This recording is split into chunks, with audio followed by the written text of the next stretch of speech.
Hello friends, வணக்கம். நம்ம பார்க்குறது என்னென்னா ரெஃப்ரிஜரேட்டரோட வயரிங் டயக்ராம், சிங்கிள் டோர் ஃப்ரிட்ஜோட வயரிங் டயக்ராம் பார்க்குறோம். முதல்ல லைன் பார்த்தீங்கன்னா தெர்மோஸ்டேட் லைனுக்கு போகுது.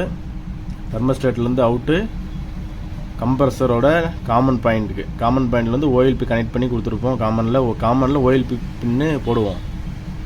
நியூட்ரல் வந்து ரன்னிங் பாயிண்டில் கொடுப்போம்.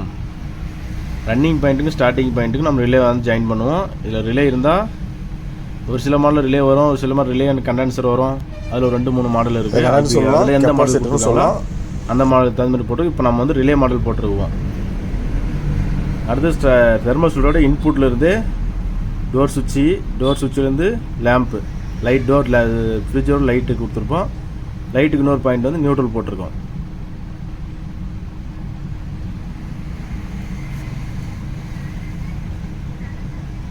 இந்த தெர்மோஸ்டேட்டில் வந்து டீஃப்ரெஷ் பட்டன் ஆனது வரும் மேலே. இது அட்ஜஸ்டபிள் நாப்ஸு. இது டீஃப்ரெஷ் பட்டன்.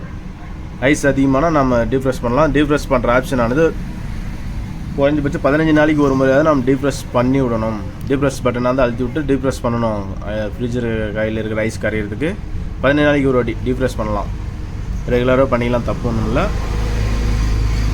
15 நாளைக்கு ஒரு வாட்டி டீஃப்ரெஷ் பண்ணோன்னா மெயின்டெனன்ஸ் கரெக்டாக இருக்கும்.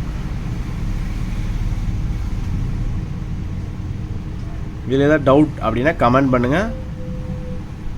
கண்டிப்பாக அந்த டவுட்டு கிளியர் பண்ணுறேன். Okay, thank you. அடுத்த வீடியோவில் பார்க்கலாம்.